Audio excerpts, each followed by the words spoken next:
नमस्कारम दोस्तों। एक टॉपिक पर हमें बात करनी थी कि ध्यान करने से भोजन की मात्रा कम क्यों होने लगती है।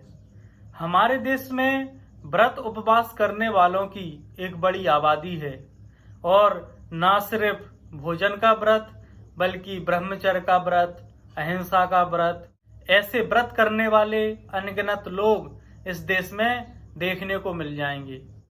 ये सारे लोग जो व्रत उपवास में लगे हुए हैं, यह किसी न किसी की नकल कर रहे हैं। लेकिन इन व्रत उपवासों के पीछे का क्या रहस्य है, इससे कोई परिचित नहीं है। भगवान महावीर का नग्न होना यह सहजता में घटा था। इसके लिए उन्होंने कोई कोशिश नहीं की थी। उनके भीतर देह का भाव ही मिट गया था। अब इस देह का होना ना होना उनके लिए कोई महत्व नहीं रखता था। लेकिन महावीर के बाद जो नग्न हुए, उन सब ने महावीर की नकल की। महावीर ने जब उस स्थिति को पाया तो बाहर की सारी चीजें अपने आप घट गईं और इन लोगों ने उस स्थिति को पाया नहीं और बाहर की सारी घटनाओं को घटाने में लग गए। महावीर जब रास्ते पर चलते थे तो प्रत्येक जीव जंतु को बचा करके चलते थे कि उस पर उनका पैर ना पड़ जाए। अब महावीर यहाँ पर किसी दूसरे जीव जंतु को बचाने के लिए ऐसा नहीं करते हैं। वो उस जीव जंतु में और खुद में कोई फर्क नहीं समझते हैं और खुद का पैर खुद पर ना पड़ जाए, खुद को खुद से बचाने के लिए वो ऐसा करते हैं। लेकिन लोगों ने महावीर को ऐसा करते देखा तो उन्होंने भी उनकी नकल करना शुरू कर दिया। लेकिन उनके भीतर तो अहिंसा का भाव आया ही नहीं था और अहिंसा का भाव तब तक नहीं आ सकता जब तक हम अपनी चेतना में स्थित नहीं हैं, जब तक सबको हम चेतना की दृष्टि से नहीं देखते हैं। और जब कोई व्यक्ति अहिंसा की नकल करता है तो उसकी अहिंसा भी हिंसा बन जाती है। महात्मा गांधी के समय की ये घटना है। महात्मा गांधी व्रत उपवास अनशन करके अपनी बातों को मनवाने में बड़े प्रसिद्ध हो रहे थे और इस वजह से उनके इन तरीकों को बहुत सारे लोग अपनाने लगे थे। महात्मा गांधी के परिचित में कोई व्यक्ति था तो उसी व्यक्ति के घर के बाहर एक कुरूप व्यक्ति अनशन लगाकर बैठ गया कि मुझे तुम्हारी बेटी से शादी करनी है। अब वो व्यक्ति और उसका पूरा परिवार बहुत दुखी, बहुत परेशान कि क्या किया जाए। इस व्यक्ति ने तो हद कर दी, घर के बाहर ही लेटा है और मैं अपनी सुंदर लड़की की शादी इस कुरूप व्यक्ति से कैसे कर सकता हूँ। जब उसे कोई हल समझ में नहीं आया तो वो महात्मा गांधी के पास गया और उसने अपनी सारी समस्या बताई।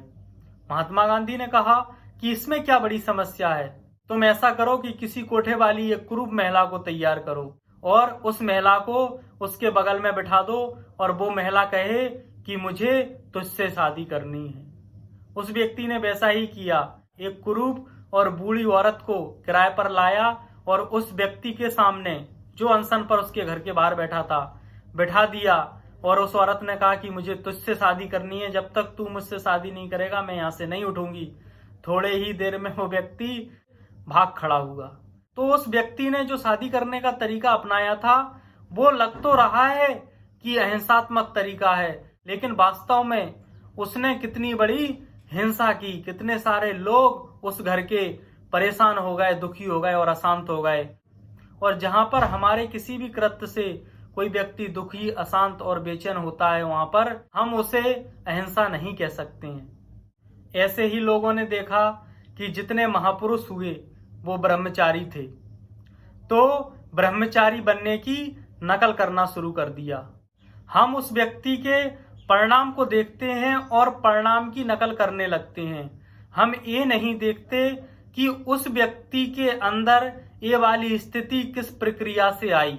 यदि हम उस प्रक्रिया को करने लगें तो वो घटना घट जाए, लेकिन हम तो उसके परिणाम की नकल करने लगते हैं और उसके दुष्परिणाम आने लगते हैं। जैसे जैसे व्यक्ति ने ब्रह्मचारी की नकल की और वो व्यभिचारी होता चला गया, क्योंकि अहिंसा के व्रत से, ब्रह्मचर्य के व्रत से हमारे जीवन में ध्यान नहीं घटता है। जब हमारे जीवन में ध्यान होने लगता है, हम ध्यान करने लगते हैं, तब ब्रह्मचर्य, अहिंसा, प्रेम, आनंद, मौन, ये सब प्रकट होने लगते हैं, पैदा होने लगते हैं। यह ध्यान का परिणाम है, ध्यान इनका परिणाम नहीं है। ये बहुत समझना जरूरी है। इनके करने से ध्यान नहीं घटता। जब हम ध्यान करने लगते हैं तो ये सब होने लगता है। वैसे ही हमने देखा कि जो योगी हैं वो भोजन नहीं करते हैं, तो हमें लगा कि ये योगी इसलिए हैं क्योंकि ये भोजन नहीं करते हैं, तो हमने उनकी नकल करना शुरू कर दिया। हमने भी व्रत उपवास करना शुरू कर दिया। लेकिन हमें ये समझना जरूरी है कि वह योगी भोजन क्यों नहीं कर रहा है।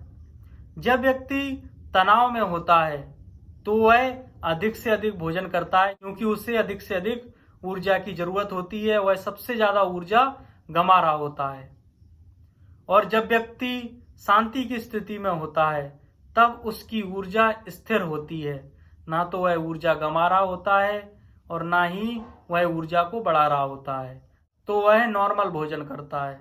लेकिन जब कोई व्यक्ति आनंद की स्थिति में होता है तो उसे ब्रह्मांडी ऊर्जा मिलने लगती है और उसके भीतर ऊर्जा की मात्रा बढ़ने लगती है। और जब ध्यान के द्वारा आनंद की स्थिति बढ़ने लगती है तो ब्रह्मांडी ऊर्जा बढ़ने लगती है। इसलिए हमें बाहर से भोजन के रूप में जो ऊर्जा की जरूरत पड़ती थी वो जरूरत अपने आप ही कम होने लगती है। हमें ऐसा करना नहीं पड़ता, वो अपने आप होने लगता है। धन्यवाद।